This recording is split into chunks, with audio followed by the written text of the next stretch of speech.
Bus ప్రమాదానికి బైకే కారణంగా కూడా నిర్ధారించడం జరిగింది. బైక్ నడిపిన వ్యక్తి ఎవరైతే ఉన్నారో తనని శివశంకర్గా కూడా గుర్తించినట్లుగా తెలుస్తోంది.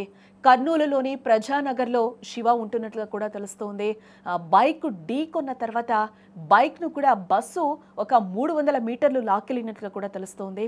పెళ్లి చూపులు చూస్తున్న సమయంలో శివ మృతి చెందడం కూడా ఆ ఇంట్లో తీవ్ర విషాదాన్ని నింపిందని కూడా చెప్పుకోవచ్చు. ఇంట్లో చెప్పకుండా అర్ధరాత్రి శివ బయటకు వచ్చినట్లుగా కూడా తెలుస్తుంది. ఎందుకు ఎక్కడికి వెళ్తున్నాడో కూడా కుటుంబ సభ్యులకి చెప్పలేదు. తను ఎక్కడికి వెళ్ళాడో కూడా ఎవరికీ తెలియదు.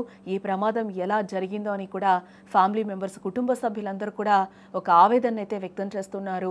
ఎలా జరిగిందో కూడా మాకు తెలియదు, మాకు చెప్పలేదు. ఎప్పుడు 8 గంటల వరకు కూడా ఇంట్లో ఉంటాడు శివశంకర్, అసలు ఎందుకు వెళ్ళాడో కూడా తెలియదు అని చెప్పి కూడా కుటుంబ సభ్యులు కన్నీరు మున్నీరు అవుతున్నారు. ఇదే నేపథ్యంలో ఆ శివశంకర్, ఎవరైతే మృతుడు శివశంకర్ ఉన్నాడో ఆ బైకర్, తనకి పెళ్లి సంబంధాలు కూడా చూస్తున్నామని కూడా కుటుంబ సభ్యులు చెప్పి వాపోతున్న సిచ్యువేషన్ మనకి కనిపిస్తోంది.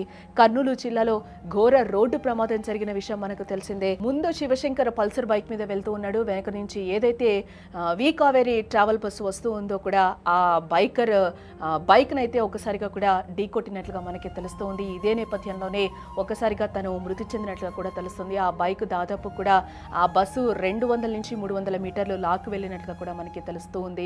ఇక్కడ బస్సు అతివేగం కూడా ఇక్కడ మనకి కనిపిస్తుందని చెప్పొచ్చు. ఈ నేపథ్యంలోనే దాదాపుగా ఆ బస్సులో ఈ యాక్సిడెంట్ జరిగే టైంలో అయితే దాదాపు 43 మంది ఆ బస్సులో ప్రయాణిస్తూ ఉన్నారు. దీంట్లో దాదాపుగా 19 మంది మృతదేహాలు అయితే ఇప్పటికే అధికారులు బయటకు తీసిన సిచ్యువేషన్స్ కూడా కనిపిస్తున్నాయి. అక్కడ ఇంకా కూడా ఆ దుర్ఘటన జరిగిన స్థలిలో అయితే చాలా భీతావహ వాతావరణం అయితే ఇంకా కొనసాగుతూ ఉంది. అక్కడైతే స్పాట్లోని ఆ ఘటనా స్థలిలోనే కూడా వాళ్ళ బాడీస్ ఏవైతే, అంటే బాడీలని కూడా ఇక్కడ చెప్పకూడదేమో, ఆ మాంసపు ముద్దలు ఏవైతే ఉన్నాయో వాటికి సంబంధించి కూడా DNA టెస్టులు కూడా చేస్తూ ఉన్నారు. ఇవన్నీ కూడా వాళ్ళకి మృతుల కుటుంబాలకు అప్పగించడానికి ఇంకా 3 రోజులు టైం పడుతుంది అని కూడా అధికారులు ఒక వైపు నుంచి చెప్తూ ఉన్నారు.